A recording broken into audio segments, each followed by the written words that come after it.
Muy buenas noches, les saluda Alfonso Gutiérrez Aguado, soy el coordinador de investigación en la Escuela de Posgrado de la Universidad Continental.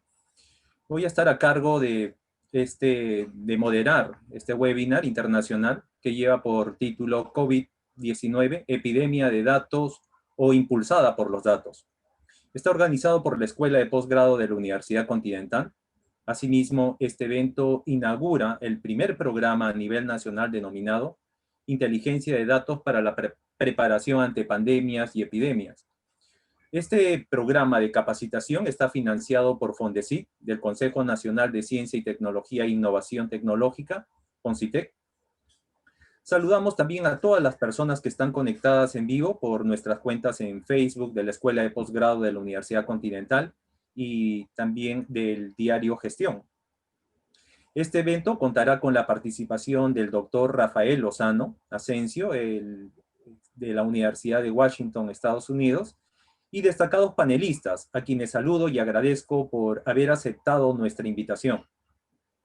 Para comenzar el webinar y para la inauguración del programa de capacitación en inteligencia de datos para preparación ante pandemias y epidemias, vamos a dar la bienvenida al doctor Walter Curioso Vilches.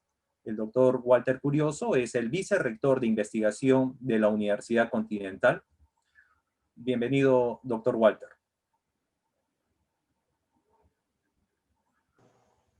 Muchas gracias, Alfonso. Muy buenas noches con todos. Bueno, muy buenas tardes con todos también.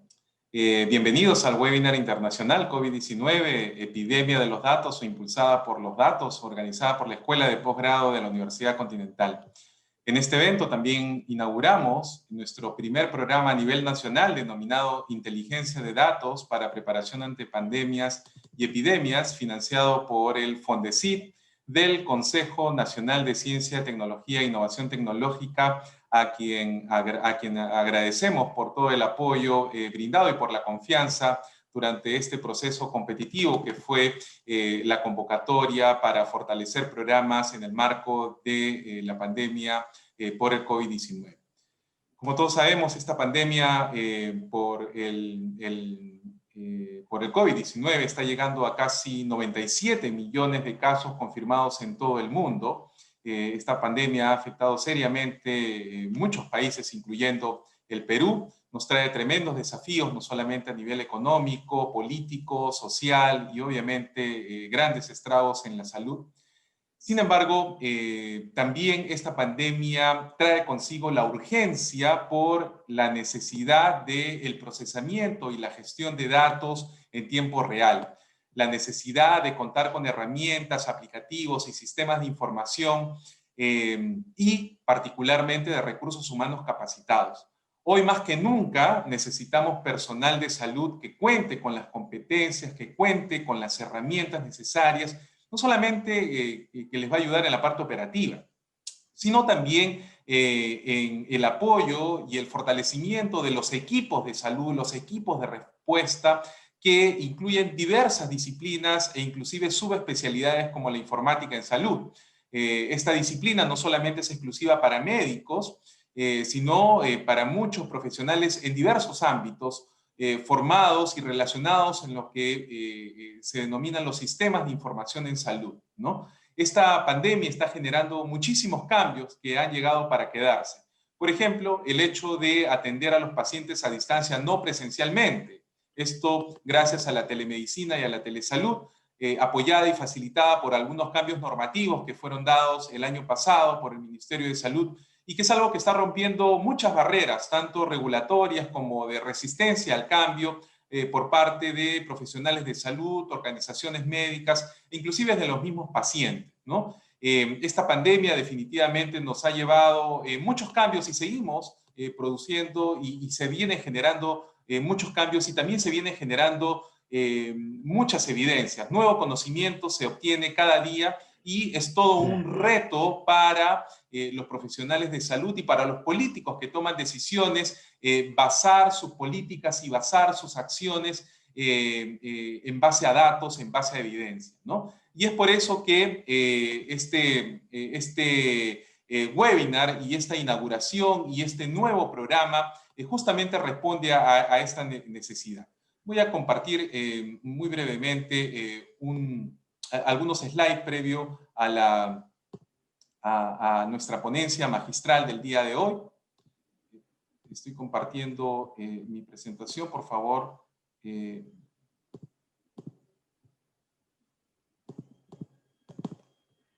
¿Me confirma, por favor, si se puede ver? Listo. Ya está. ¿Lo puede visualizar, estimados? Sí, perfecto. Correcto. La siguiente, por favor. Tiene el control remoto también, estimado Walter. Excelente. Muy bien. Entonces, ahí estamos. Este diplomado está directamente relacionado con un programa especializado en las nuevas tendencias en inteligencia de datos. Una de las características principales de este programa es que está integrada por especialistas nacionales con amplio conocimiento y experiencia pertinente en la materia que se imparten. Y también contamos con la participación de expertos internacionales de destacada trayectoria, quienes a través de videoconferencias nos van a aportar su experiencia y su conocimiento en este programa. Vamos a compartir también algunos casos reales de implementación de inteligencia de datos en diferentes países a nivel del mundo. Contamos con algunos talleres especializados también y una plataforma virtual que va a soportar a todo este proceso de aprendizaje. Muy bien, el plan de estudios está constituido por 5 módulos. El primer módulo es el referente a conceptos básicos en epidemiología y salud pública. El segundo, el de gestión y el modelamiento de datos en salud, modelos dinámicos. El tercer módulo es el módulo de sistemas de información en salud, donde se van a abordar temas muy relevantes como la telesalud, telemedicina, historias clínicas electrónicas y sistemas de información en salud en general. El cuarto está más enfocado a la inteligencia y visualización de datos en salud. Y el quinto módulo es el vinculado a aplicaciones de inteligencia artificial en salud y se va a comentar también sobre Machine Learning, identificación de patrones numéricos, textos e imágenes. Y como comenté, vamos a tener también talleres especializados con expertos. Este plan de estudios también se complementa con videoconferencias con expertos internacionales, de tal manera que vamos a conocer la experiencia en gestión e inteligencia de datos de Asia, Europa, América Latina, etc. Nuestra plana docente, como les manifesté, está constituida por expertos no solamente del campo de la parte pública, sino también de empresas privadas, tanto a nivel de universidades, de empresas, de instituciones del sector público y también invitados internacionales, como les comenté, de México, de Japón. Tenemos, hoy en día nos acompaña el director justamente del programa de epidemiología de la Fundación Universitaria de Ariandina en Colombia. Y también nos acompañan expertos internacionales, por ejemplo, de México, Adrián Pacheco, que es un experto en telesalud, y también en Chile, Alejandro Vega. Muy bien, todo este contexto del programa se enmarca dentro de la experiencia que tiene la Universidad Continental formando alumnos y egresados de nuestros diferentes programas. Contamos con más de 135.000 alumnos y egresados de nuestros programas. Tenemos más de 200 ediciones de programas de especialización en temas vinculados a la parte pública, más de 20 maestrías, por ejemplo, en administración de negocios y en general más de 134 ediciones de maestrías. Muy bien, con esta breve introducción, presentándoles el programa de capacitación e inteligencia de datos para preparación ante pandemias y epidemias, queremos abrir en realidad con una conferencia magistral que definitivamente nos va a poner en contexto y en panorama los desafíos que nos trae la gestión de datos y la importancia que tienen los datos para tomar buenas decisiones y sobre todo acertadas decisiones ante un mundo donde, como les comenté, tenemos muchísima evidencia, cada vez se va generando nuevo conocimiento y todavía tenemos mucha incertidumbre, ¿no? Entonces, ¿cómo lidiar y enfrentar esa incertidumbre en un contexto de información, pero también en un contexto de infodemia, ¿no? Esta infoxicación de información que también estamos enfrentando hoy en día es Por ello, un honor para nosotros contar con la presencia del doctor Rafael Lozano del Instituto de Métricas y Salud de la Universidad de Washington en Seattle, Estados Unidos. Así que les doy la bienvenida de nuevo al programa y los espero. Espero que este programa pueda ser de agrado para todos los estudiantes que también han pasado por un proceso arduo de selección, y esperamos que sea de su agrado y sobre todo que apliquen los conocimientos y las herramientas que se compartan en este programa para que lo utilicen en sus diversas actividades, tanto en la parte pública como en la parte privada. Así que muchísimas gracias y bienvenidos a este webinar.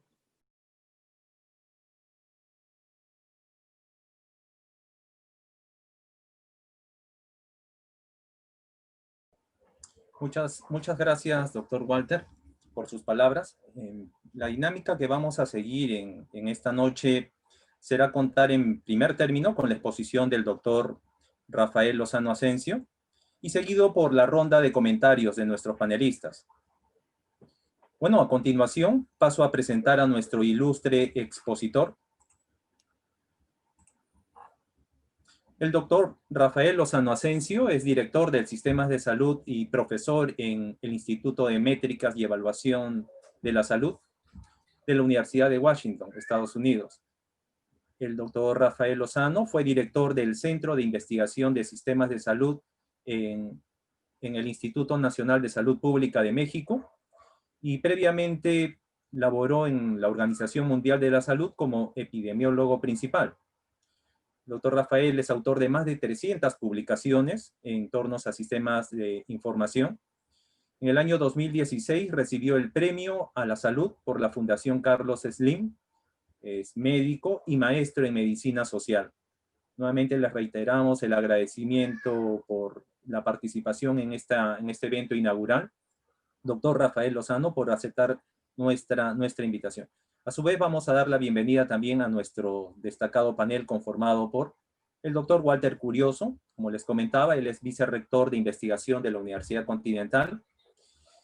José Carlos Machicao, el docente del programa de capacitación de inteligencia de datos para la preparación ante pandemias y epidemias de la Universidad Continental.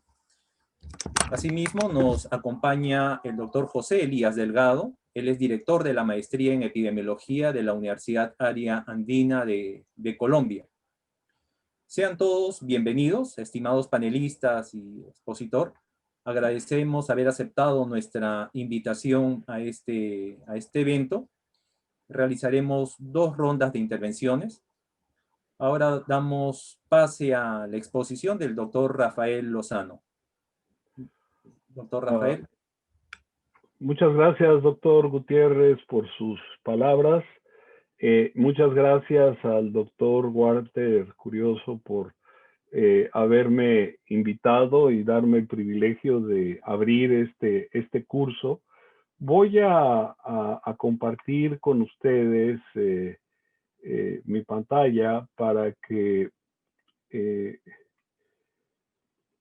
pueda yo ya presentarles lo que preparé. Me imagino que ya la pueden ver. ¿Estamos? Sí, Rafael. Muchísimas gracias.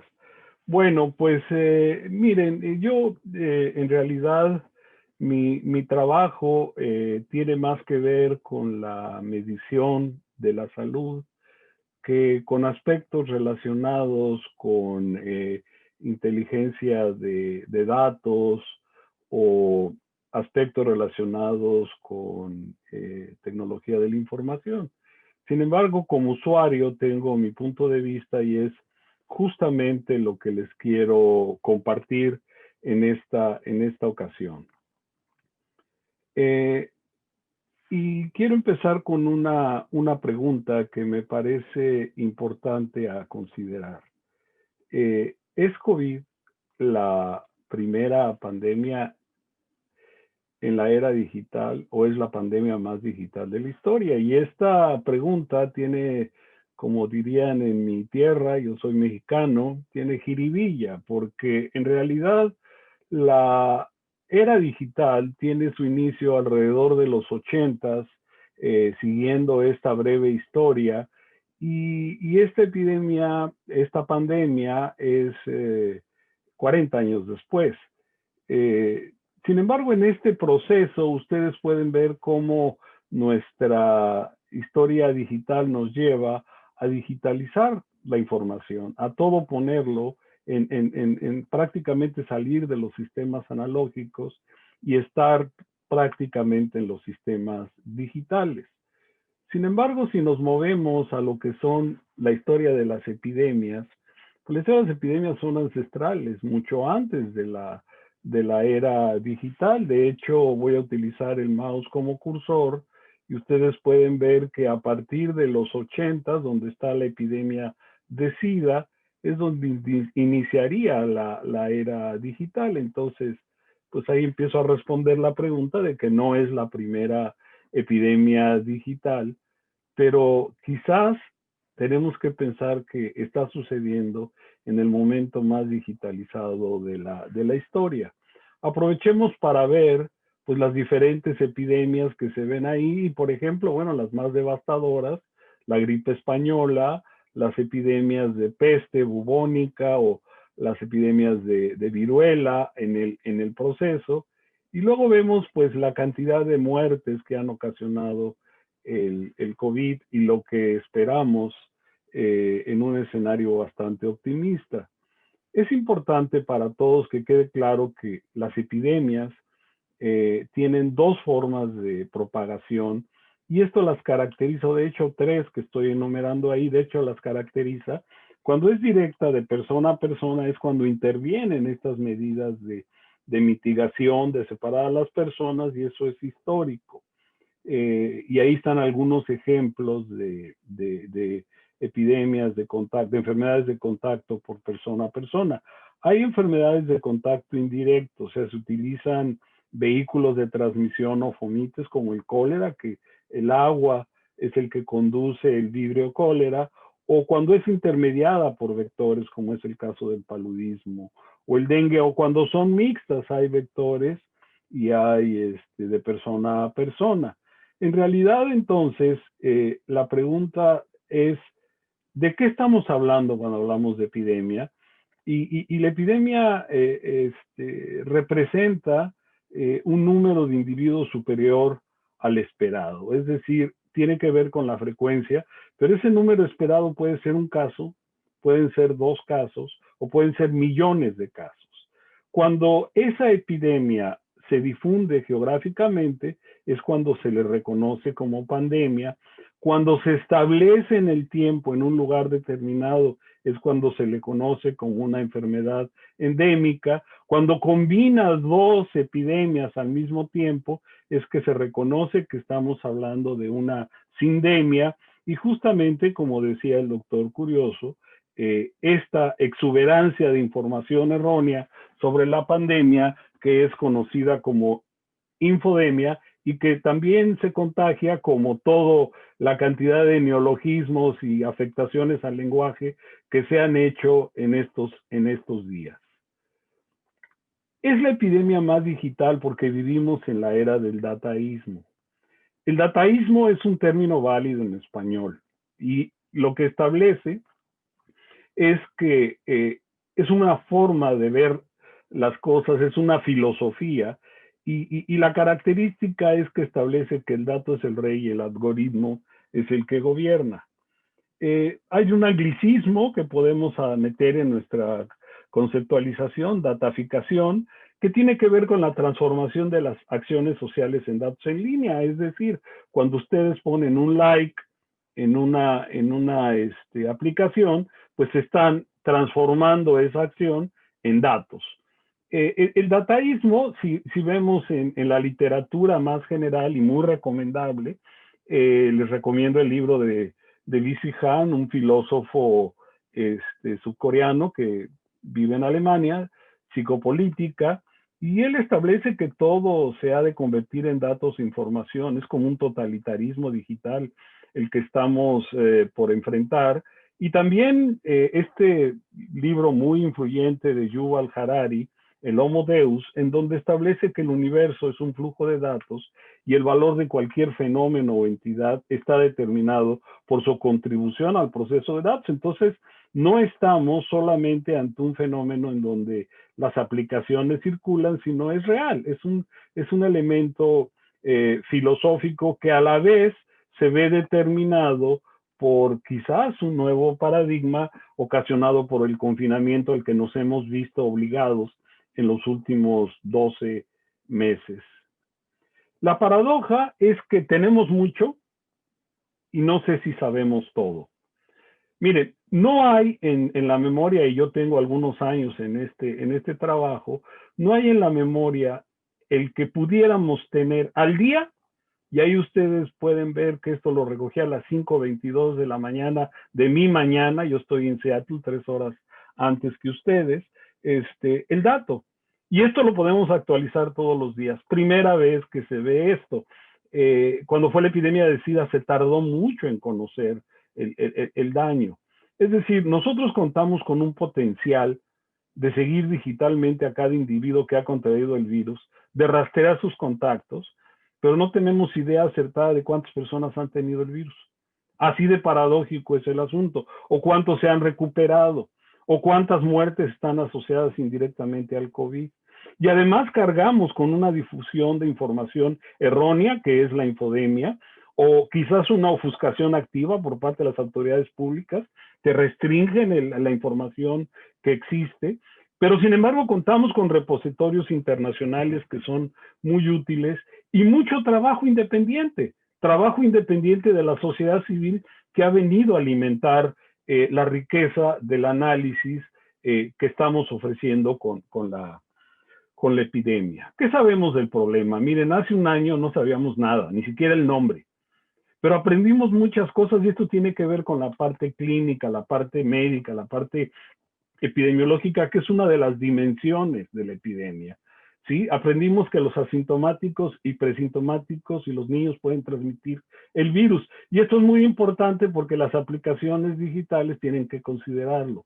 Es más severo en adultos mayores, el 80% son leves, pero se hospitaliza un 20% y una proporción entre terapia intensiva.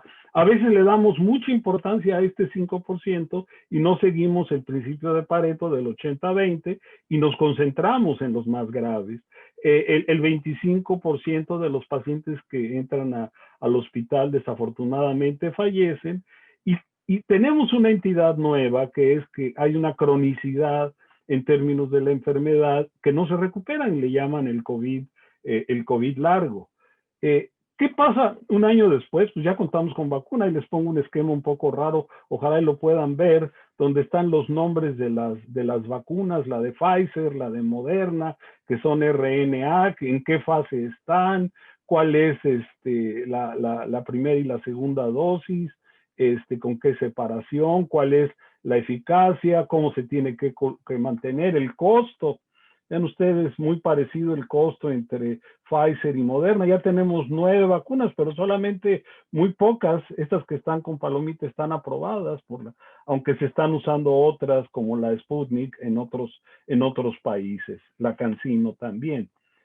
Pero además de que contamos con 3 vacunas, se nos estropea porque el virus también hace su política y ya descubrimos 3 variantes del SARS-CoV-2 que se dispersan más rápido y son más severos. Y estamos como al principio, todavía no le ponemos nombre. Ahorita decimos, bueno, en el Reino Unido está el B1.1.7. Es muy feo de nombrarle así, y es peor aún decir la variante del Reino Unido, o la variante de Sudáfrica, o la variante de Brasil. Lo que sabemos es que se dispersan mucho más rápido y generan casos más severos que el SARS-CoV-2 común. Hay que reconocer que nuestro punto de partida fue erróneo y no está mal reconocerlo. El problema es de que no queramos cambiar el rumbo. Nosotros empezamos en casi todos los países, minimizamos el problema. Esto es una gripa, es una infección respiratoria viral, es menos letal que la influenza y además echamos a andar nuestro conocimiento. No está mal echar a andar nuestro conocimiento, lo que está mal es no cambiarlo. ¿Sí? No adecuamos los sistemas de información en base al avance del conocimiento del COVID. Seguimos con un sistema, es más, en el caso de México, tenemos un sistema que crece a lo largo, cada vez tenemos más casos, más registros, pero a lo ancho en términos de los atributos no aumenta, sigue siendo el mismo. Y es un sistema de infecciones respiratorias que se originó con otras infecciones respiratorias, no necesariamente la del COVID.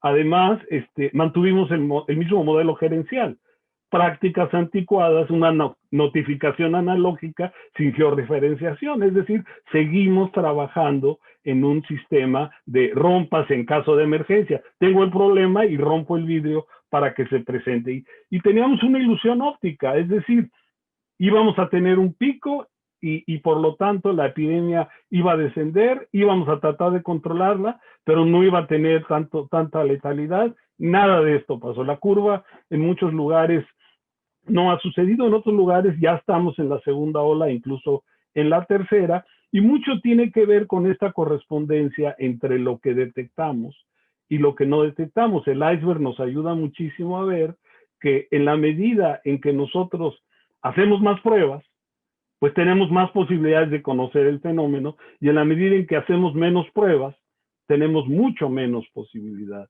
de conocer el fenómeno, y ahí están los ejemplos que ilustran 3 diferentes países.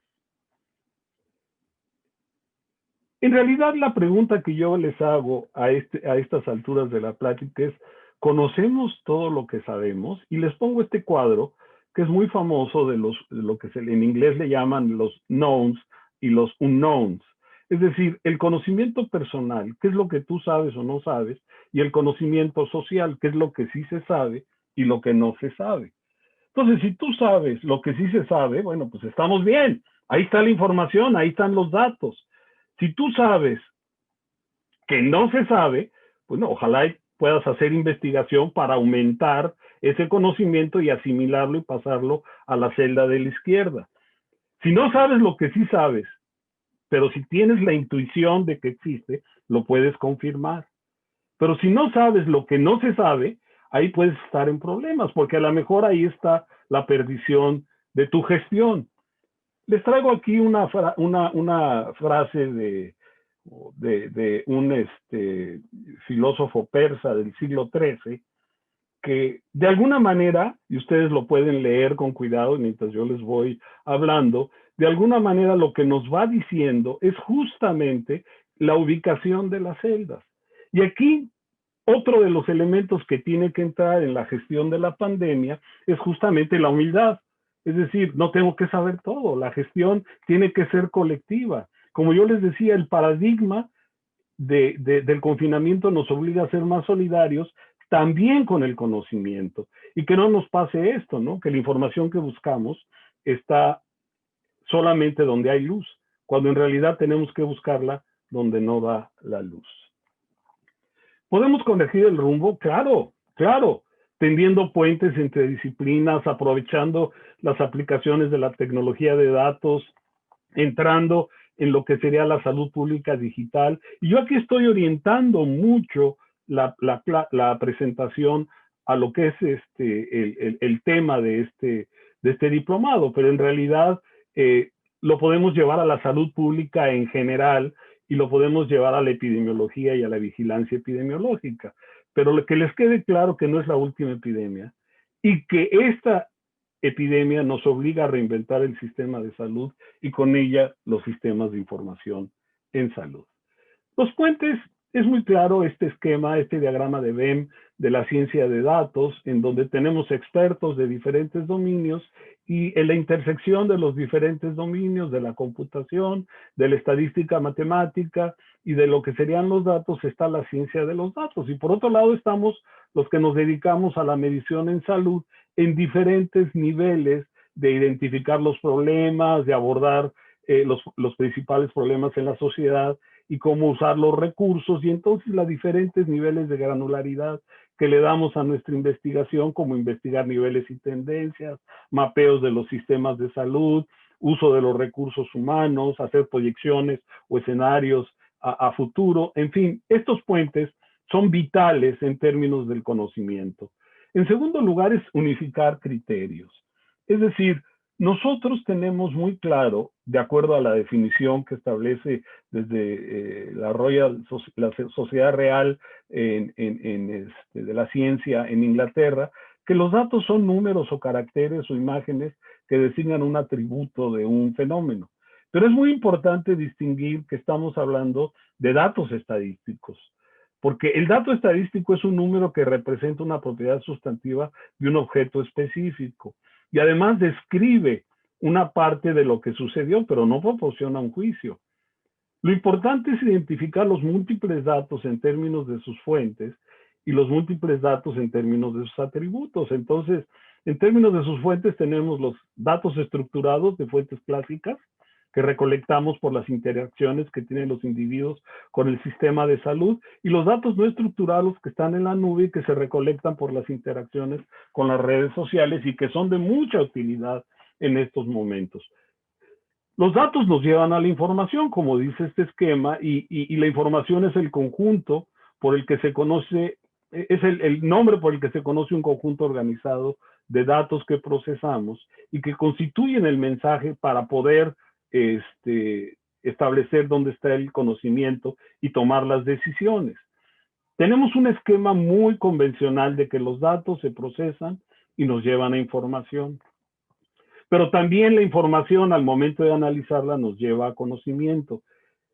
Es interesante qué hacer para obtener información de los datos.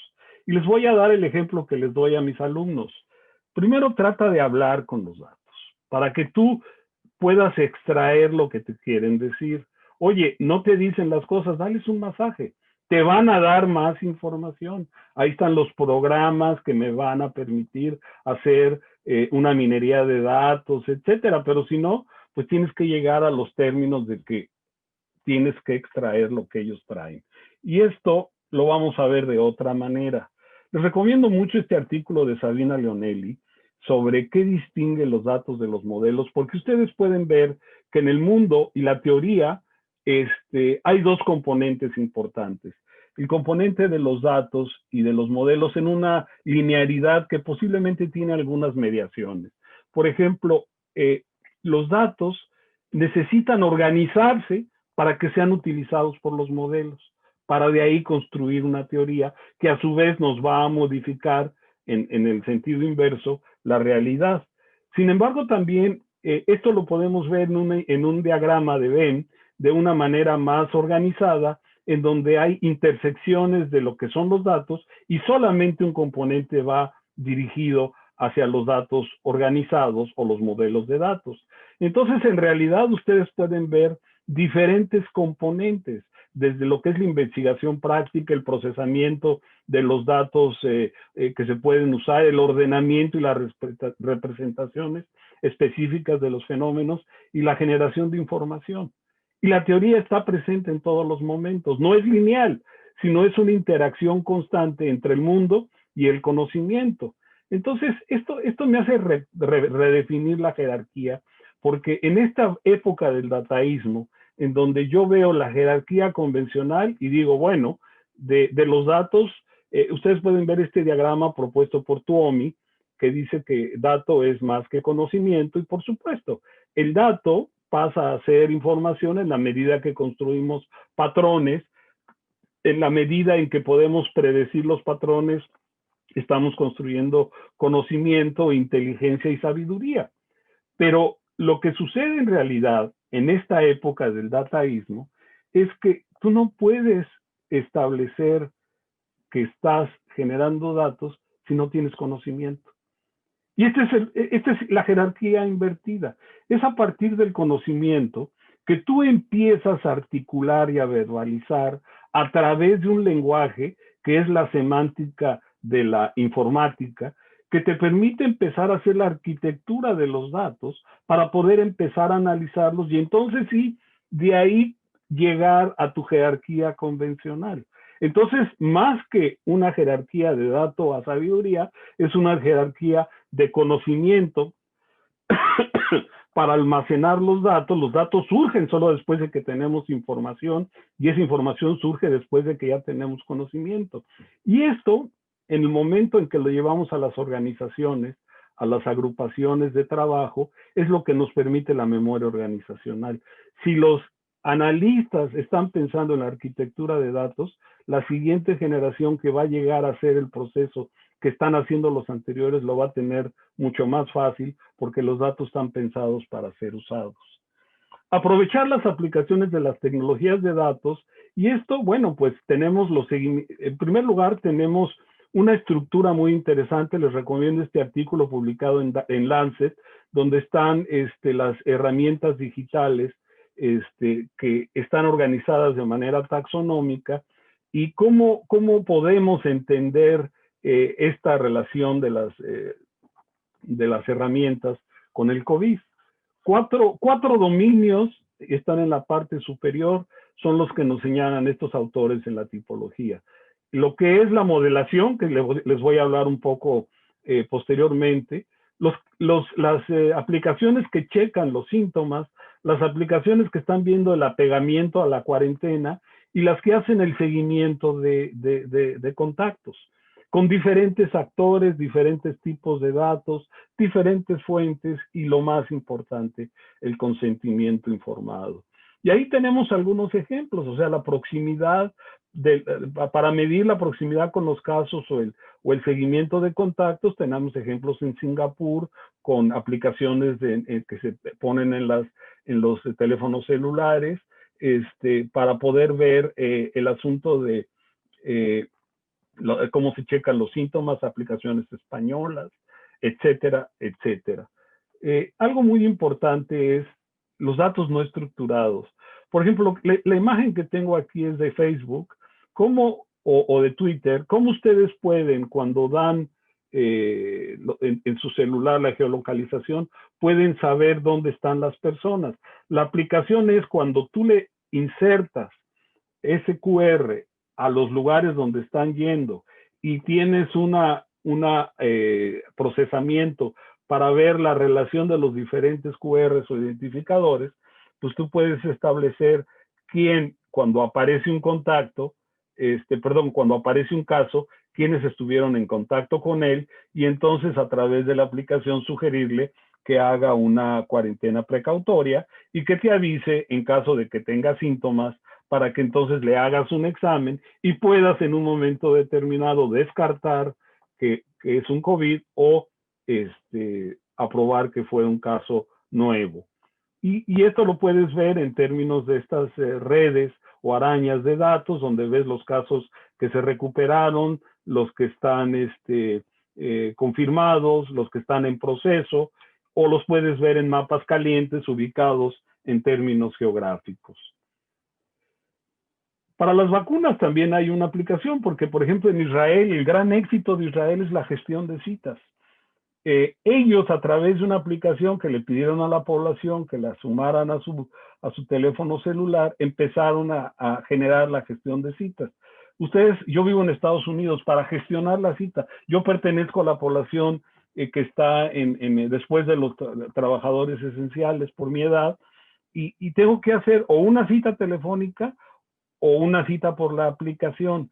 La cita telefónica es imposible, y la cita por la aplicación, regularmente la aplicación te rebota 2 o 3 veces cuando quieres hacer la cita. De la otra manera la tienes en tu dispositivo de celular, y ahí haces la gestión porque te están avisando dónde te están llevando todo el proceso de las citas. Como yo les decía, si tú tienes esa gestión, puedes hacer un seguimiento, los que tienen la primera dosis, los que tienen la segunda dosis, haces la demografía, las edades, el sexo, la ubicación geográfica, ves los efectos secundarios, las recaídas, y puedes entrar al asunto de esta discusión que no está terminada y que hay que tener mucho cuidado, del pasaporte de inmunidad. Ahí se ve muy claramente cómo, en términos de tasa, o de las dosis administradas por población, pues Israel es el que está en la punta, es la gráfica de abajo. Cuando lo vemos en números absolutos, pues es Estados Unidos el que va a la cabeza, y aquí están otro grupo de países, y es curioso que de América Latina solamente yo puse México aquí, pero es el que va arriba en términos de número, pero va muy abajo en términos de proporción. Otro punto importante es, bueno, hablamos de datos y modelos. Pues, ¿qué datos requerimos para poder establecer las cosas en tiempo y forma? Fíjense que es curioso que la epidemia nos permite ver muertes diarias, nos permite ver admisiones hospitalarias diarias, nos da censos hospitalarios, nos dan informes diarios de casos, pero si pasamos a otra enfermedad, llámese diabetes, llámese cirrosis, desaparece este espectro de diario. Ya son consolidados mensuales o incluso anuales. Pero no te debes de quedar solamente en términos del caso diario, sino también información que le puede añadir valor a tus datos epidemiológicos. Aplicaciones de mandatos, cómo se están moviendo las personas, si están usando cubrebocas, algunas cuestiones como la neumonía, la densidad de población, y todo esto o los bajas de las redes sociales, de las encuestas que está haciendo Facebook, o los bajas por implementaciones locales, que son muy pocos los que están haciendo encuestas sobre estas variables. Es importante que abras la mente a múltiples fuentes de datos, no nada más los datos estructurados que te da la vigilancia epidemiológica de la pandemia, sino también trabajar con los repositorios, los diferentes repositorios, los datos que te da la red social en los datos no estructurados, y por otro lado, bueno, el uso de encuestas que se están utilizando en varios lugares del mundo para medir la prevalencia de los anticuerpos. Por cierto, es importante que les quede muy claro que la relación que existe entre detectar casos con estas pruebas rápidas de anticuerpo sigue teniendo una baja sensibilidad en comparación con el PCR, pero tiene muy alta especificidad. Entonces, eso implica nada más trabajar con los negativos para verificar si realmente son negativos. Y ahí tenemos datos generados por nosotros, por la Universidad de Washington. Aquí estoy juntando a toda la región, desde la Patagonia hasta Alaska, y tenemos un incremento de los casos diarios muy claramente, de la primera ola y la segunda. Este es el número de casos, este es el número de muertes. Esta línea roja está suavizando toda la variación que vemos en las curvas, con un incremento muy importante a partir del mes de noviembre en la región. Si hablamos de infectados, pues ningún país conoce el número total de personas infectadas. Sabemos que la infección de quienes se han sometido a la prueba, pero no, como no les hemos hecho la prueba a todos, no sabemos si están infectados. Aquellos que tienen una infección confirmada por laboratorio se cuentan como casos. Esto significa que los recuentos de casos confirmados dependen de la cantidad de pruebas. Entonces, que les quede muy claro, sin pruebas no hay datos. Y vean ustedes cómo la proporción de pruebas que se hacen por 100,000 habitantes en la región, el título está equivocado, esta es la proporción, sí es la proporción de pruebas, no de infectados, es la proporción no es la proporción de infectados, el título está equivocado. Ustedes pueden ver cómo la cantidad de población, más del 50% en esta área de México, en esta área de Brasil, en el norte, en el Amazonas, alrededor del 40% en el Perú, en Colombia un poco menos. Teniendo estas cantidades es relativamente fácil llegar a lo que sería la inmunidad de grupo, pero por otro lado, ¿a costa de qué? A costa de una gran cantidad de defunciones. Aquí están las pruebas por 100,000 habitantes. En primer lugar, ustedes pueden ver las isócronas tomando los datos de World Meters de coronavirus. La relación entre casos por 1,000,000 y pruebas por 1,000,000. Cada línea que se pone aquí está en un incremento logarítmico. Entonces, ustedes pueden ver que siendo el mismo nivel de casos, se logra obtener con un mayor número de pruebas. ¿Sí? Este es un número, ¿cómo se dice? Muy bajo de casos y número de pruebas, entonces muy poco creíble comparado con estos casos. Y además tienen una relación positiva: mayor número de pruebas, mayor número de casos. Vean ustedes la distribución de pruebas. Entonces, donde menos pruebas se hacen, en la región, pues es en México o en algunas zonas del norte de Brasil. En Estados Unidos y Canadá se hacen más pruebas que en el resto del continente. Registramos 7 tipos de mandatos diferentes y vemos que los países, y esto es muy interesante, los países, cuando vemos los 7 mandatos, pues más o menos tienen un patrón muy similar. Por ejemplo, Antigua nunca llegó a tener los 7, Argentina los tuvo un momento y luego relajó, Barbados relajó, Brasil relajó muy rápido a un mandato. En fin, ustedes pueden ver, Ecuador ha mantenido, Honduras ha mantenido mucho rigor, y por otro lado vemos que la población se está moviendo casi igual que antes de la epidemia en estos lugares donde es más intenso el color rojo y menos en donde es el color oscuro. Las epidemias, como todas las crisis, hacen su política. Este es un estudio hecho en los Estados Unidos en donde medimos la relación entre morir por todas las causas y morir por COVID. Y lo que estamos poniendo aquí, este es un estudio realizado por nosotros en la Universidad de Washington. Estos son los estados del país, son 50 estados en los Estados Unidos, y el tamaño de la bola representa el número de hispanos o población latina en cada uno de los estados.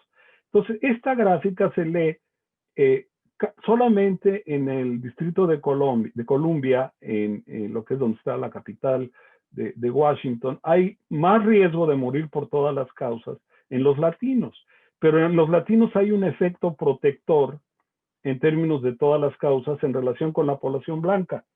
Pero en relación con la población blanca, aquí está la línea, solamente Minnesota tiene más riesgo de morir los blancos que los latinos, pero los demás tienen mucho más riesgo de morir los latinos que los blancos. Vean el estado de Washington, donde yo estoy, 6 veces más riesgo.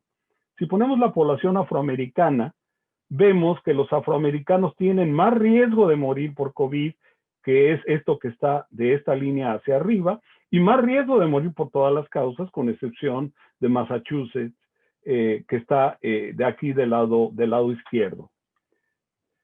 Si lo vemos por grupos de edad, es claro que aunque son menos casos en los más jóvenes, esa es la población que está trabajando. La población que está trabajando es la que más muere, aunque sean menos casos, mueren más los adultos mayores, son menos casos, pero siempre hay un riesgo 2.5 veces mayor o 10 veces mayor que la población blanca. Entonces, sí, el COVID está haciendo su política de afectar a las minorías que se vuelven invisibles, y sobre todo a las minorías trabajadoras en relación con el COVID. Es muy importante que el COVID nos tiene enfermos de presente. ¿Qué quiere decir eso? Que es tan abrumador y tan fuerte la carga afectiva, ideológica, de mensajes, de información, que vemos el futuro a lo lejos incierto y no pensamos en él.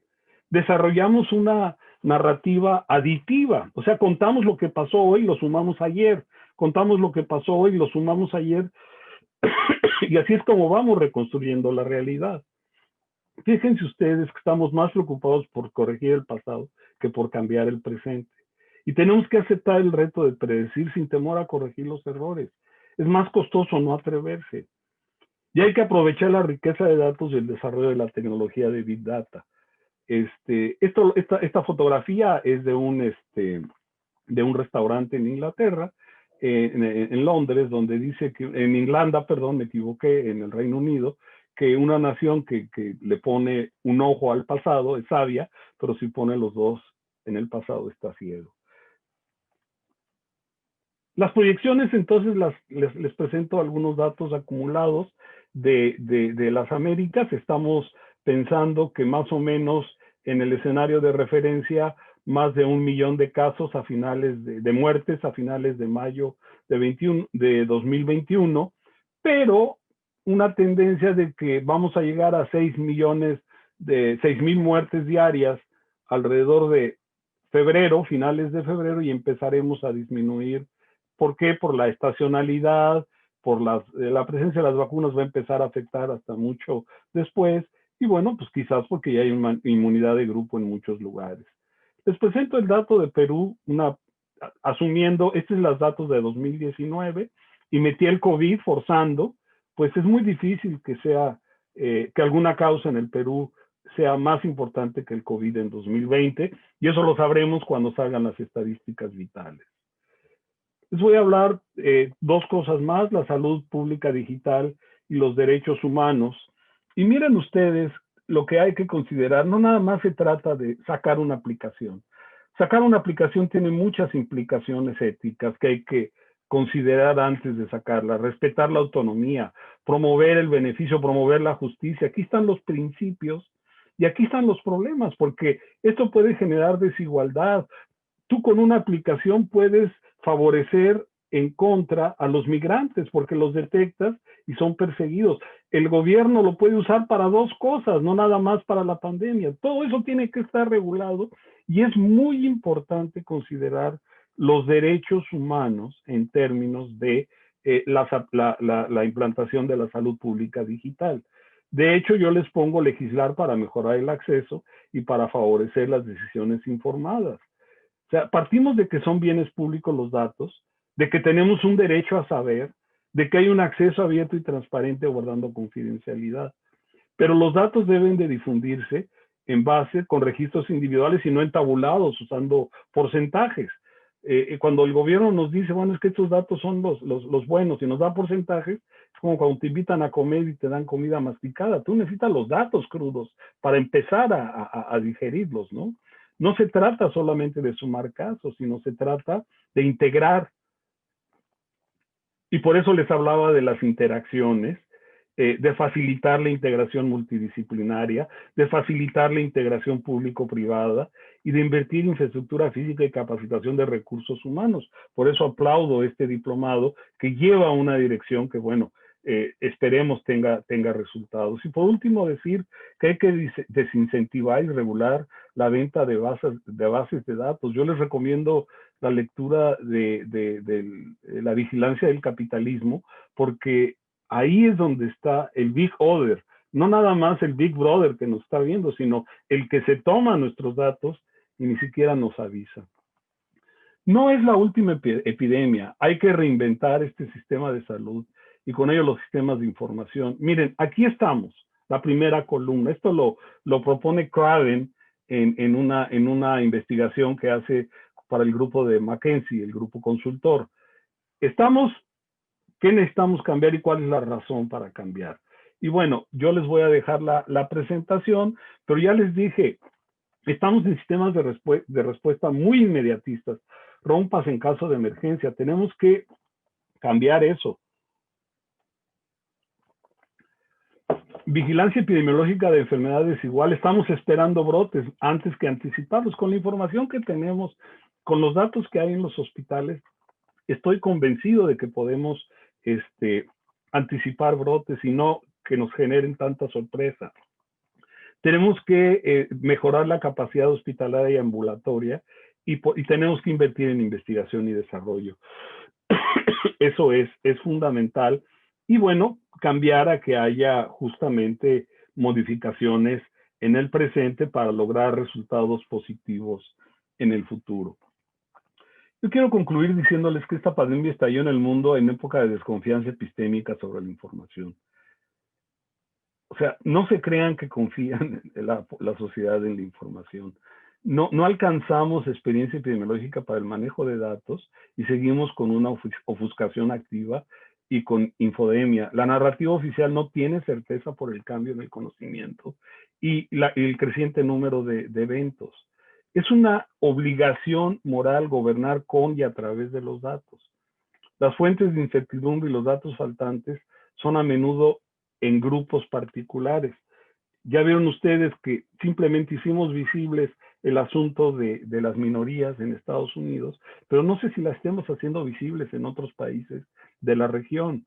Tenemos que buscar proyectar lo esperado, pero esto es diferente a proyectar lo deseado. Y eso me llama mucho la atención porque los gobiernos no se atreven a proyectar. Y los que estamos haciendo las proyecciones somos criticados por optimistas, porque a veces somos fatalistas, cuando en realidad debería de haber una mayor discusión sobre el futuro, justamente sobre elementos que están sucediendo en el presente. Y tenemos que manejar la incertidumbre y la falta de datos. Esto no es solo un asunto técnico, debe de ser incluyente y debe de ser integrador. En todas mis presentaciones yo insisto en este mensaje. Sí funcionó hace 100 años, ¿por qué ahora no? Y vemos a muchas personas que ya apareció la vacuna, ya podemos salir a la calle sin cubreboca. Falso. A mí ya me dio el COVID, yo ya no voy a contagiar. Falso. El cubreboca, la mascarilla, es el más costo efectivo de todas las intervenciones, junto con el distanciamiento social, cuando hay apoyo de gobierno. Cuando no lo hay, es costosísimo. Quiero terminar con esta gráfica porque nosotros, con la efervescencia de la tecnología, nos vamos con la idea de árboles de frondosos, altos, con poca raíz. Yo espero que este diplomado vaya en el sentido del árbol del lado derecho, que se preocupe más por las raíces que por la frondosidad que nos puede dar la tecnología de datos, la inteligencia artificial, y nos dé solidez en los planteamientos. Yo no les vine a decir qué pensar. Yo creo que lo que tenemos que aprender entre todos es cómo pensar. Y sobre esa base es que, más que estar pensando en la solución, que es la manera como se orienta generalmente el ingeniero en tecnología, es definir mejor el problema. Y en esta definición del problema es donde está justamente el construir las raíces. Les agradezco mucho el interés de su atención y quedo atento a sus preguntas y comentarios. Muchas gracias, Walter. Muchas gracias, doctor Rafael Lozano, por tan excelente y tan brillante posición, sobre todo los alcances, y estoy casi seguro de que nuestros becarios de este diplomado, los participantes de este diplomado, lo van a apreciar y lo van a tener en cuenta. El mensaje final ha sido muy relevante en el sentido de que lo que esperamos es generar raíces y que luego esto mantenga una solidez dentro de la estructura de sistemas de información acá en el país. En aras del tiempo, vamos a continuar. Ahora vamos a dar inicio a esta primera ronda de comentarios y, por supuesto, preguntas a cargo de nuestros panelistas. Como saben, tenemos de invitado a ponentes, a profesores internacionales, el caso de José Elías Delgado dentro de la participación dentro del diplomado. Como profesor principal dentro del desarrollo del diplomado está José Carlos Machicao y el doctor Walter Curioso. Iniciamos entonces esta ronda de intervenciones por parte del doctor Walter Curioso. Recuerden, cada uno va a tomar la palabra en 10 minutos, por favor. Doctor Walter. Gracias, Alfonso. Primero, para de nuevo agradecer y felicitar por la excelente presentación del doctor Rafael Lozano, muy clara y precisa, no solamente en su análisis, sino también sus reflexiones con respecto a todo el tema de la gestión de los datos, la toma de decisiones basadas en los datos y los desafíos que estamos enfrentando con respecto a esta pandemia en particular, pero en realidad, como mencionó, se van a venir otras pandemias y debemos también aprender sobre las experiencias previas, ¿no?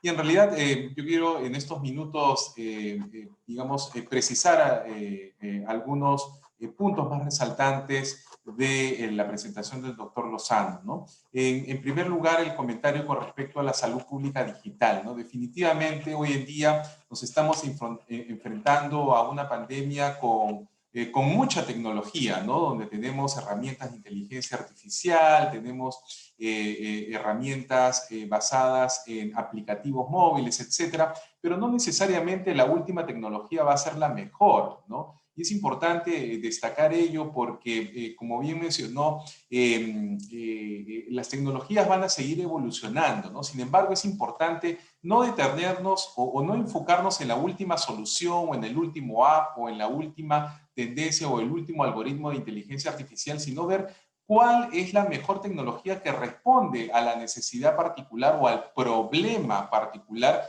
obviamente entendiendo, perfilando, estudiando el problema, ¿no? Y ya sea con herramientas o metodologías cuantitativas, metodologías cualitativas o metodologías mixtas, ¿no? Y eso es algo que yo creo que ha faltado, no solamente en el proceso de entendimiento de la pandemia y del comportamiento de las personas, ¿no? Por ejemplo, hoy en día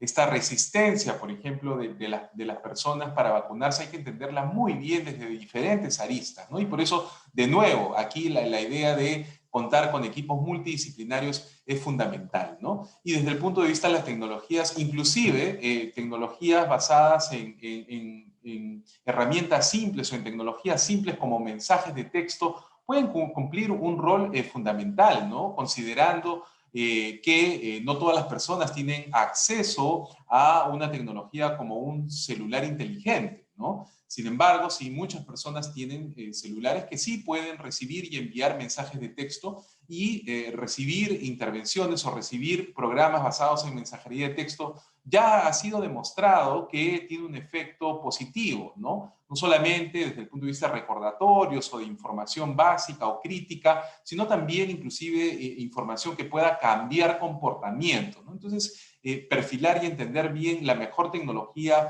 para determinada necesidad o para determinada población y en el lenguaje y considerando los contextos socioculturales es fundamental cuando hablamos de salud pública digital y el tema de derechos es un tema crítico. El segundo punto es el vinculado con lo que podemos denominar la salud pública abierta, ¿no? Hoy más que nunca, si bien es cierto tenemos acceso a datos, pero es importante que estos datos estén accesibles, ¿no? Hemos visto también en esta pandemia la urgente necesidad de contar con estos repositorios de datos abiertos que en un principio no los teníamos disponibles, ¿no? Ha tomado un tiempo en el cual el gobierno se ha organizado y han puesto a disposición algunos sets de datos vinculados a la pandemia por el COVID-19, ¿no? Necesitamos más de esos tipos de repositorios de acceso abierto, pero no solamente colgarlos, ¿no? Sino también la responsabilidad que conlleva revisar, mantener, hacer el control de calidad de estos datos es fundamental, ¿no? Hemos visto también que si bien es cierto se ponen a disposición sets de datos, muchos de ellos tienen errores, tienen vacíos y es importante este control de calidad de manera continua, ¿no? Y el tercer punto está vinculado un poco al último comentario del doctor Rafael Lozano, ¿no? Es decir, enfocarnos también no solamente en lo frondoso que sea un árbol, sino en las raíces, ¿no? Y coincido y esperamos también que este programa, tal como lo hemos diseñado, también tiene un fuerte enfoque de metodología, ¿no? Es decir, queremos compartir también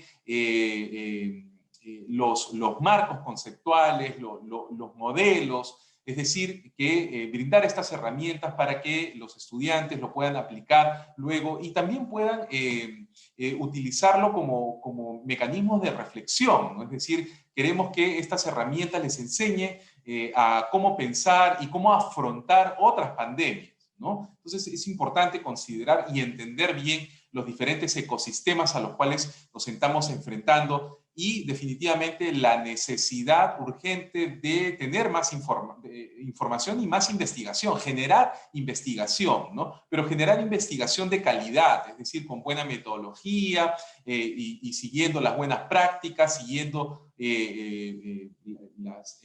no solamente los códigos éticos, sino en realidad también los principios de la integridad científica, ¿no? Eso es un aspecto fundamental que no debemos perder en la perspectiva y la necesidad también de contar el recurso humano que domine y que actúe y que opere con estas también nuevas herramientas. Por eso que el tema de ciencia de datos y abordarla de manera multidisciplinaria es un tema fundamental, ¿no? Así que esperamos que esta primera sesión en realidad nos brinde todos estos insumos, componentes para la discusión que vamos a tener durante el diplomado con los estudiantes y que genere esa reflexión considerando los diferentes elementos que se han mencionado, ¿no? Así que voy a terminar con este primer bloque de comentarios para seguir con los siguientes panelistas. Muchas gracias, Alfonso. Gracias, doctor Walter. Seguimos con el profesor José Carlos Machicao. José.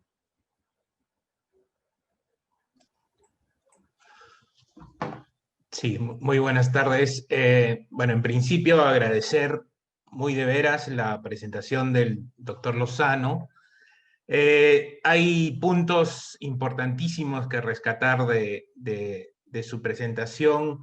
Uno de ellos es lo que yo creo que está detrás, digamos, de uno de los aspectos de su reflexión, que es la idoneidad de los datos, ¿no? O sea, es muy importante saber que los datos no van a ser efectivos automáticamente y que no tenemos que hacer una evasión de toda la experiencia profesional multidisciplinaria que se ha cultivado en el género humano hasta ahora. O sea, los algoritmos no son un reemplazo de la actividad comunitaria que ha hecho el ser humano en muchas disciplinas, ¿no?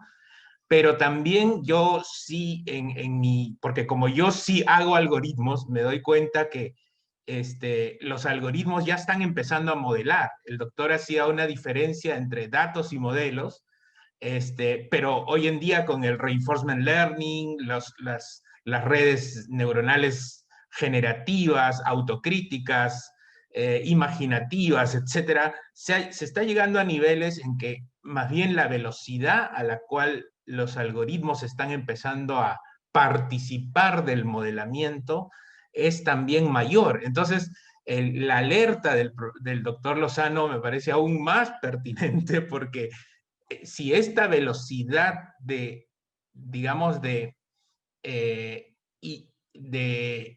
proactividad de los algoritmos y que tienen mucha velocidad debido a la enorme capacidad computacional que hemos creado, es aún más peligrosa si es que no tiene el balance del cultivo de lo que ambos, tanto el doctor Lozano como el doctor Curioso, alertaban sobre la capacidad reflexiva del ser humano, ¿no? O sea, yo creo que ambos han apuntado a una importancia de la capacidad de reflexión, y el doctor Lozano también aludía a una capacidad mucho mayor de reflexión y modelamiento de los problemas, más que de las soluciones directamente, ¿no? Porque las soluciones son embelezadoras, son cautivadoras, son coloridas, son cautivantes, ¿no? Entonces, y yo mismo genero esas soluciones coloridas, ¿no? Entonces yo me doy cuenta que si no cultivamos en paralelo una capacidad reflexiva y que aborde todas las capacidades cognitivas del ser humano que todavía no tenemos un plan como humanidad, y Harari lo releva muy bien, ¿no? O sea, no hemos planificado, no hemos previsto esta convivencia con los algoritmos, y los algoritmos están ganando velocidad, ¿no? Entonces, al mismo tiempo, yo quería también, el otro punto que sí lo dejaría más para una discusión posterior, tal vez, y para el curso, debatirlo, etcétera, es que ante esto, digamos, nosotros los profesionales de diversas ramas, en especial ustedes de medicina, podrían decir de repente, entonces alejémonos de los algoritmos, huyamos de los algoritmos, rechacémoslo, y eso sería aún más peligroso que la necesidad de conocerlos profundamente, saber cómo están creciendo, cómo está creciendo su participación en tantas actividades humanas, ¿no? Pero me parece fantástico que podamos tener una reflexión este nivel, ¿no? De nivel cognitivo, para poder, digamos, asirnos de ese punto de reflexión, para poder después sí conocer algoritmos y aplicarlos y ensayarlos y acercarnos a ellos para tener mucha mayor interacción y con nuestras capacidades humanas mucha mayor injerencia en su beneficio para la humanidad, ¿no? Pero me parece fantásticos los temas que ha tocado el doctor Lozano. Muchas gracias. Gracias, José Carlos. Ahora quisiera dar pase al doctor José Elías Delgado. Como les comentaba, José Elías es profesor coordinador de la maestría en epidemiología de la Universidad de Ariandina en Colombia. José Elías. Muchas gracias, doctor Gutiérrez. Bueno, primero agradecer la invitación al doctor Curioso y a ti, Alfonso, por este espacio académico tan interesante y felicitar de una manera muy grande al doctor Rafael Lozano. Es un honor compartir este espacio con usted. De verdad que nos deja bastantes reflexiones en su presentación. Tengo una lista de diferentes comentarios que quiero realizar, aunado también a la experiencia que he tenido en el Ministerio de Salud de Colombia, en la Secretaría de Salud, en los sistemas de información, y voy a empezar por el tema de la salud pública digital de datos abiertos. Como lo mencionaba Walter, si algo nos ha enseñado esta pandemia, que básicamente no estábamos preparados, ningún país estaba preparado, aunque China, Corea del Sur mencionen que tienen bastante tecnología y utilizan una cantidad de herramientas de inteligencia artificial. Efectivamente no ha sido 100% efectivo todo lo que han realizado. Necesitamos en nuestros países tener un acceso abierto a toda la información, pero no solo, como mencionaba el doctor Rafael, al porcentaje, sino a los datos reales como tal, los datos nominales, y ir un poco más allá, que es lo que nos falta, porque cuando miramos los sistemas de información privados y los sistemas de información público, en algunos sí hay una interoperabilidad perfecta, pero otros tenemos unas diferencias de variables y de covariables que no se pueden articular fácilmente. ¿Por qué? Porque sobre todo en lo público tenemos una mayor profundidad de los datos que en los sectores privados como los hospitales o los institutos que hacen investigación. Es un punto importante que yo creo que es estructural y que los países tienen que empezar a avanzar más rápido en ese sentido, porque ya el tema de los epidemiólogos no es que no tenemos datos. Ahora el problema es que tenemos una cantidad de datos abrumadores que empieza a complejizar todo el tema de qué debemos escoger y qué no para tener decisiones asertivas. Y ahí es donde falla el tema político también de nuestros países en Latinoamérica, y es que por el aceleramiento y la velocidad con la que conseguimos los datos, estamos tomando las decisiones de una manera no efectiva, no previendo lo que se viene hacia adelante, sino contando todo lo que viene hacia atrás, y caemos en el mismo error, como lo decía el doctor Rafael al inicio de su presentación. Algo importante que me gustaría resaltar con la última diapositiva que presentó el doctor Rafael, del árbol y la raíz, es que en este diplomado tenemos que empezar a indagar más sobre los análisis situacionales de salud. Es algo muy importante porque nos estamos basando solo en los datos cuantitativos que nos da la inteligencia artificial, el Big Data, todo lo que ha conversado el doctor Rafael del dataísmo. Abramos los datos como epidemiólogos y tenemos múltiples aplicaciones y múltiples sistemas que nos dan esos datos, pero el tema de inequidades y de brechas en salud siempre está más recargado hacia el tema cualitativo, y es el tema donde los epidemiólogos y el personal que trabajamos en salud pública a veces no profundizamos perdón, y no llegamos a la raíz de verdad de lo que necesitamos conseguir, porque esta pandemia lo que ha dejado ver es que definitivamente las brechas entre nuestras sociedades es inmensa y las ha desnudado ya totalmente sin ningún reparo.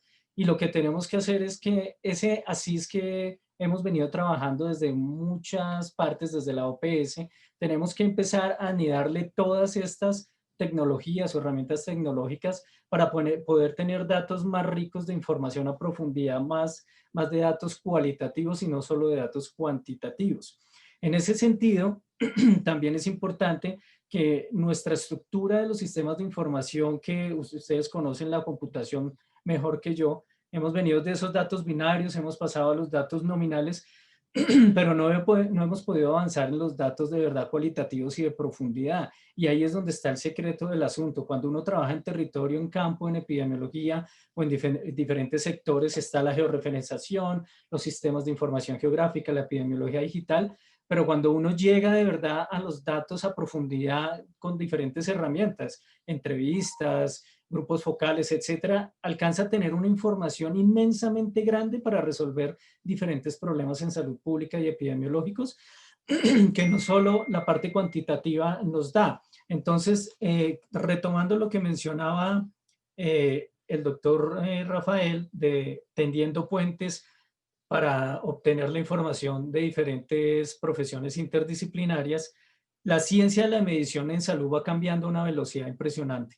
Necesitamos a nuestros nuevos epidemiólogos, y lo hablo desde ser director de una maestría en epidemiología en Colombia, eh, enseñarles otras cosas diferentes para que estén preparados para lo que se viene, porque no va a ser la última pandemia, van a venir muchas más, y definitivamente los países latinoamericanos y los países en general no estamos preparados como epidemiólogos o como saludistas para manejar toda esa cantidad de información y manejar de verdad y asesorar de manera asertiva a los políticos, que son los que toman las decisiones más importantes en nuestro país para evitar la alta mortalidad, la transmisión de contagios, como ustedes lo han visto a través de todos nuestros países.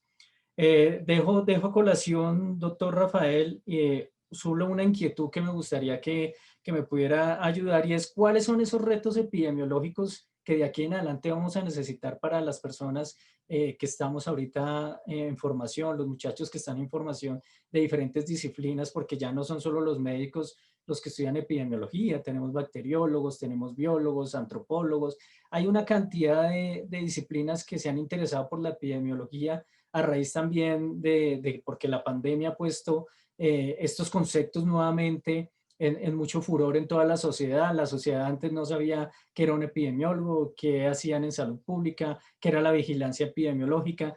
La vigilancia epidemiológica en nuestros países se hace los 365 días del año, no solo cuando estamos en pandemia o en brotes. Siempre se han vigilado diferentes eventos que hemos priorizado en las diferentes naciones, y eso está regulado y tiene sus lineamientos y su marco político. Y la gente cree que los epidemiólogos solo trabajamos ahora que es en pandemia. Entonces sí me gustaría que me colaborara y me diera una luz de cuáles son esos retos importantes, más allá del tema de epidemiología digital y de las herramientas tecnológicas que surgen y que todos tenemos que conocerlas, y la georreferenciación, los mapas de calor, las redes neuronales, para enseñarle a estos estudiantes llegar a la raíz de verdad de las situaciones y tomar mejores decisiones en pro de la equidad en salud. Muchas gracias. Gracias, José Elías.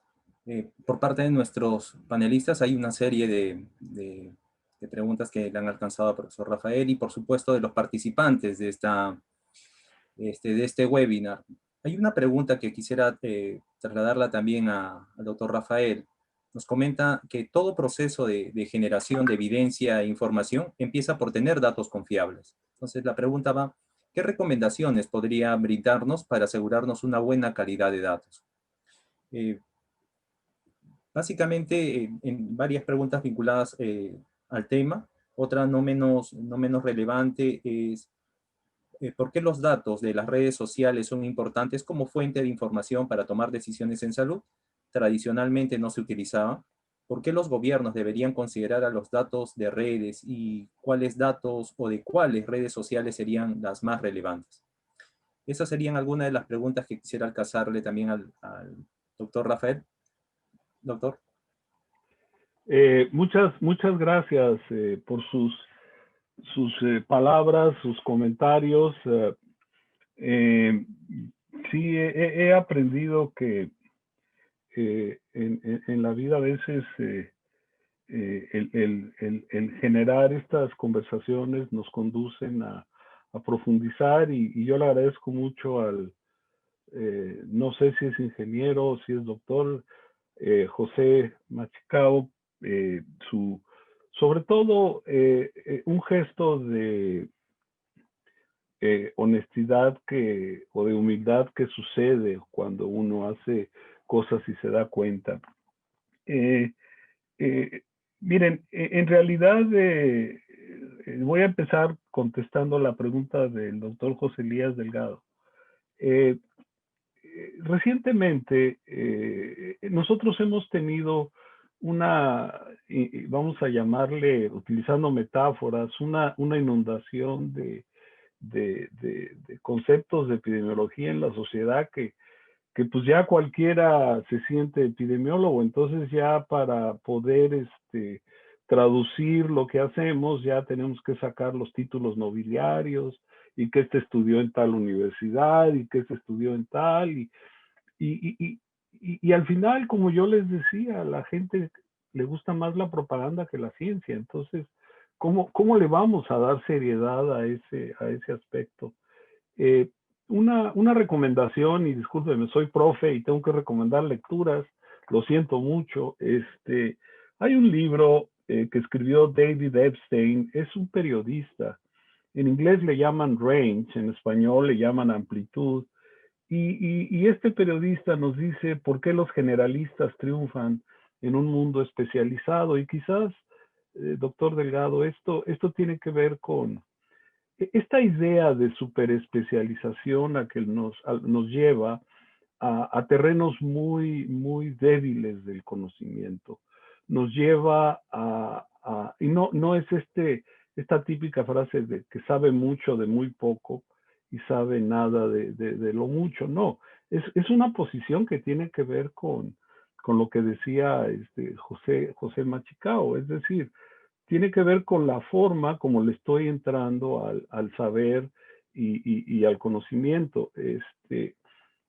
Hay como que dos mundos, el mundo bueno, el mundo fácil, que es como un tablero de ajedrez. Yo se lo doy a un ingeniero y me va a producir todos los algoritmos que en un momento determinado la máquina va a ser mejor que el ser humano. Pero ese es un mundo en donde yo fácilmente avanzo. El mundo en el que no avanzo fácilmente es donde están las percepciones, las decisiones de política, donde está el componente emocional y el componente más, vamos a decir, humano, que tiene que ver con la experiencia, con la intuición, con la construcción del conocimiento, y que ese es el mundo malo.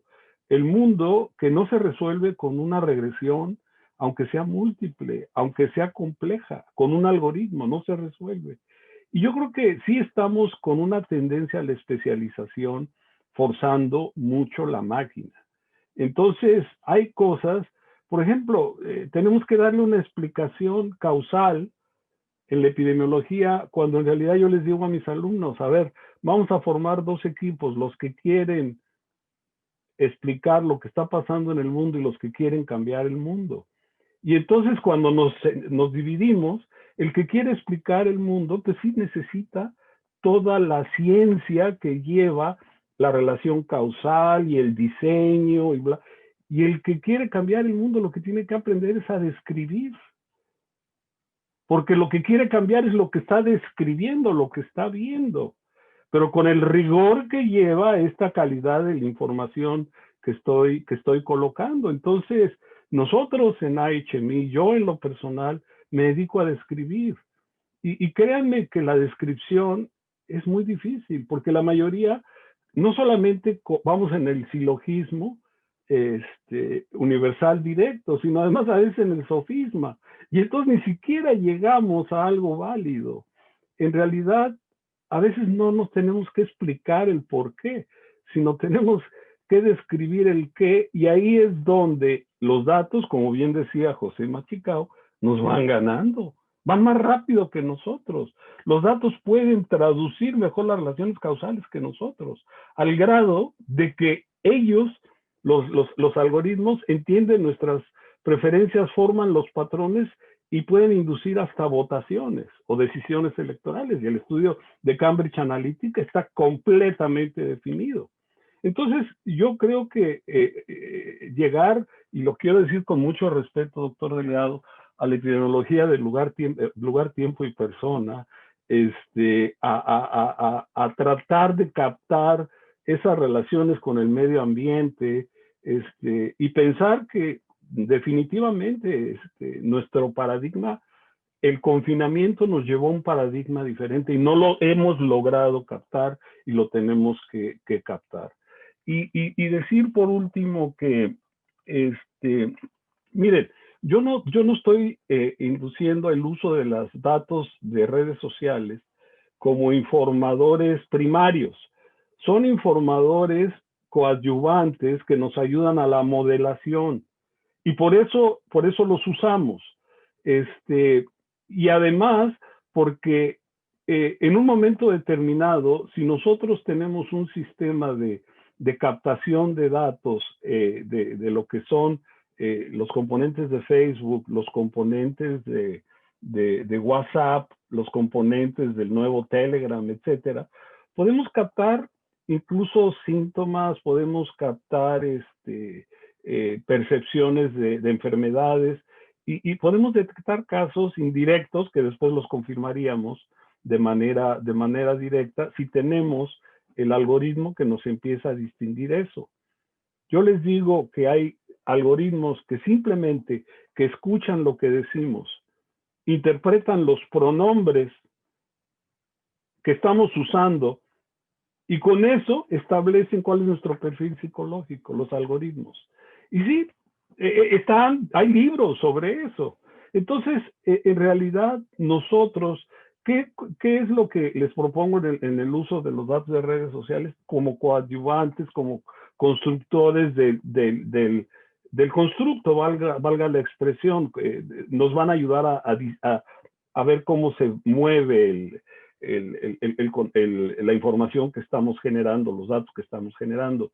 La gran polémica es si el conocimiento en este momento se construye a través del método científico o a través del Big Data. Y esa discusión la pueden tener ustedes y ahí la epidemiología va a salir perdiendo, doctor Delgado, porque la epidemiología sigue pensando en hago un buen diseño para evitar sesgos y tener denominadores, o hago un buen análisis de datos secundarios. Y entonces ahí llegan los ingenieros en Big Data y se los llevan a ustedes, pero de calle, muy rápido. Y este mundo es de velocidad también. Y por último, ¿qué es buen dato? Esa es una pregunta increíble y les voy a contestar con la metáfora del queso Gruyère. El queso Gruyère dice, mientras más queso tengo, más hoyos tengo. Y mientras más hoyos tengo, menos queso tengo.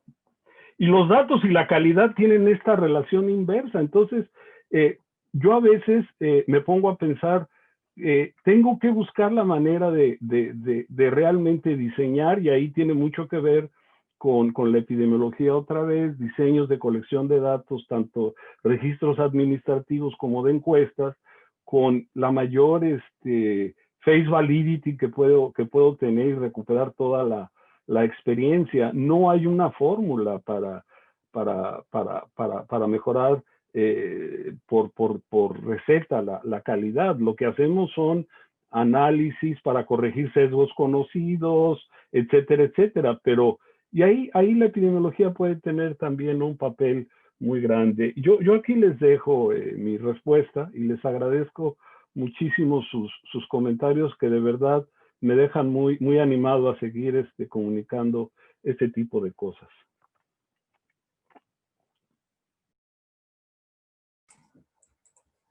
Muchas gracias, doctor Rafael, por la intervención de tan importante tema. Continuamos esta última parte de la segunda ronda ya de comentarios por parte de nuestros panelistas. Vamos a darle ahora, en aras del tiempo, 5 minutos por la participación. Doctor Walter, nos gustaría escucharlo en esta última parte de ronda de los panelistas. Muchas gracias, Alfonso. Gracias de nuevo al doctor Rafael Lozano por los excelentes comentarios que complementan muy bien la presentación magistral que nos dio. Y bueno, en realidad yo quisiera reforzar la idea que mencionó el doctor Lozano sobre el cambio de paradigma, ¿no? que necesitamos, y esta necesidad de seguir reinventando los sistemas de salud, donde los sistemas de información de salud juegan un rol primordial, ¿no? Y también poner en contexto, ¿no? Yo creo que este es uno de los elementos que se van a reforzar bastante en el diplomado, que es cómo se compone un sistema de información en salud, ¿no? Si bien es cierto, cuando hablamos de sistemas de información, hablamos de infraestructura, hablamos de gobernanza que tiene que existir, que tiene que haber presupuesto, que tiene que haber recursos humanos capacitados, pero sobre la capa de infraestructura tenemos una capa compleja, ¿no? Que es justamente esta capa de la infoestructura, ¿no? En donde no solamente está también, involucra tecnología, pero involucra, comenzando con los flujos y procesos, es decir, que nosotros debemos tener claro de que no necesariamente cuando estamos evaluando un sistema de información en salud, necesariamente tenemos que pensar primero en tecnología, ¿no? Porque, la evaluación de flujos y procesos podemos hacerla a mano, ¿no? Pero es importante hacer esa evaluación, porque si no hacemos esa evaluación previamente, diseñando, trayendo la última tecnología, el último algoritmo, etcétera, vamos a terminar informatizando el caos o informatizando el desorden, ¿no? Entonces, es fundamental este análisis previo. Lo otro es que cuando hablamos de datos también estamos hablando de estándares de datos, ¿no? Y este es un tema fundamental luego para un intercambio apropiado, ¿no? Es decir, en Perú por lo menos tenemos definidos estándares de datos en salud desde el año 2005, hace 15, 16 años ya van a ser que tenemos estándares de datos aprobados con un decreto supremo. Sin embargo, hasta hoy no están definidos completamente estos estándares de datos, ¿no? ¿Por qué es fundamental? Porque esto justamente nos va a permitir luego la interoperabilidad que también se ha discutido en este webinar, ¿no? Y cuando hablamos de infraestructura también hablamos de un componente central que es la historia clínica electrónica, ¿no? La historia clínica electrónica justamente como esta secuencia, este conjunto de datos de información de la persona y que es fundamental y que debemos tener ese tracking de la persona desde el momento que nace, ¿no? En el Perú nosotros contamos con el primer componente de la historia clínica electrónica, que es el certificado de nacido vivo en línea, ¿no? Esta base de datos también trabajada con el Ministerio de Salud, trabajada con RENIEC, de tal manera que está basada en un estándar, que es el estándar de datos de la persona, y que al igual que el SINADEF o el Sistema Nacional de Defunciones, son dos de los componentes básicos del sistema de hechos vitales, ¿no? Entonces, la historia clínica electrónica justamente juega un rol central y primordial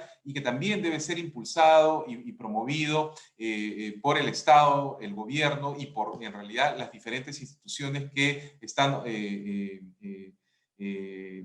encaminadas a implementar estos sistemas y estos aplicativos, ¿no? Entonces, todos estos componentes vamos a comentarlos también en el diplomado y en realidad es fundamental tener todos estos dominios, todo este ecosistema bien mapeado, bien estudiado, para justamente luego ver cómo es que se puede aportar valor, no solamente en esta pandemia, sino en las siguientes pandemias que puedan aparecer, ¿no?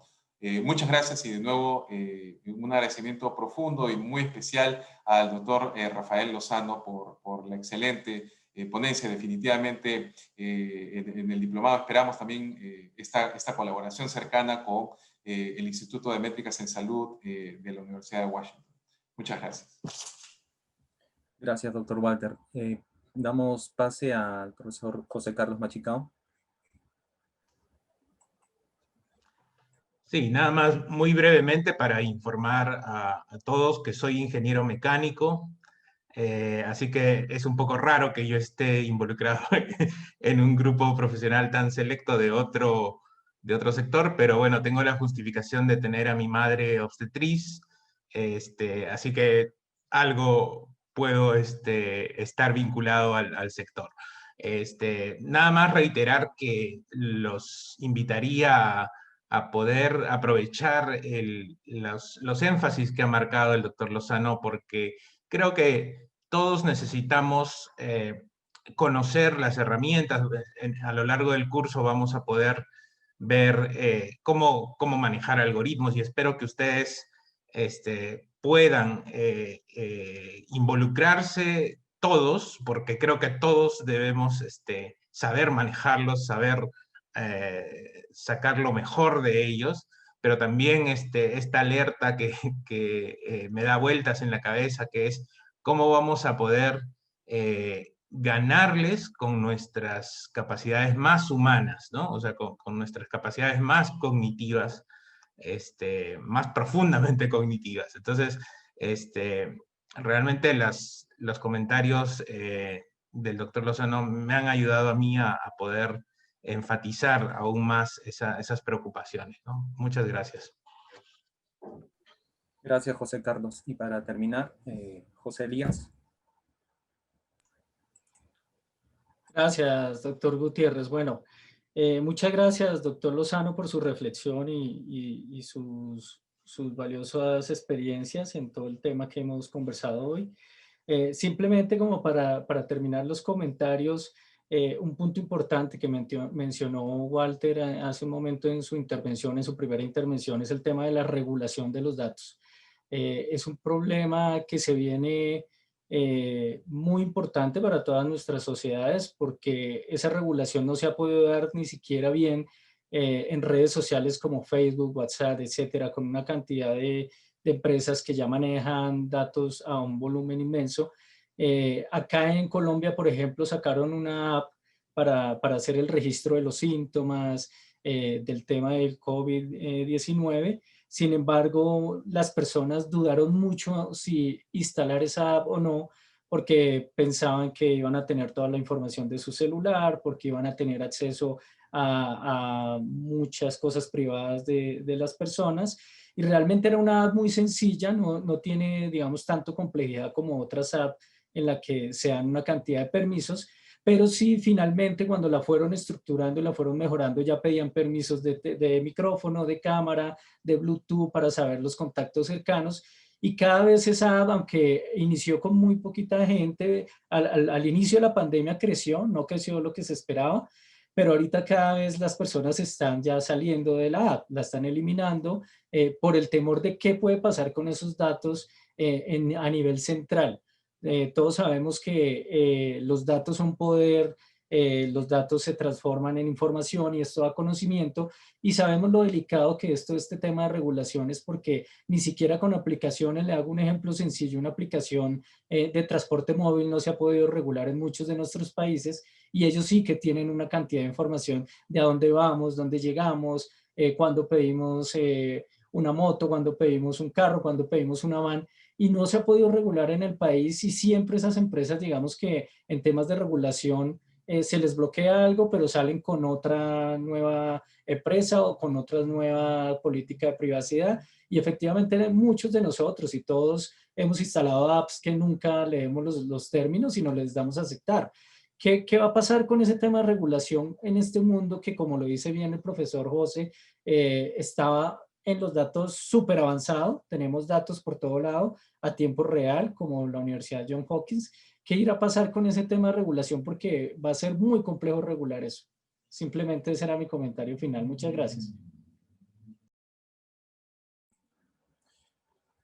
Gracias, José. Para terminar, nuevamente agradecerles a la participación, solo para darle pase ya a las palabras finales del doctor Rafael Lozano. Doctor Rafael. Bueno, no me resta más que agradecer la invitación. Mi motivación es apoyar en todo lo que pueda a la siguiente generación. Y la siguiente generación está viviendo y padeciendo el mundo que les estamos dejando, y eso obliga a duplicar o triplicar el esfuerzo. Me siento muy contento de poder contribuir con estas iniciativas. Cuando Walter me invitó, le estoy hablando muy fraternalmente al vicerrector. Yo sé que es una persona muy importante en la universidad, pero cuando me invitó, me insistió en el sentido de que es un proceso muy importante el que está generando la Universidad del Posgrado con este diplomado, y me siento muy halagado de apoyarlo, y les ofrezco lo que esté de mi parte, y lo que está de parte de mi institución. Estar en Estados Unidos es un accidente laboral, pero mi convicción está del río Bravo hacia el sur.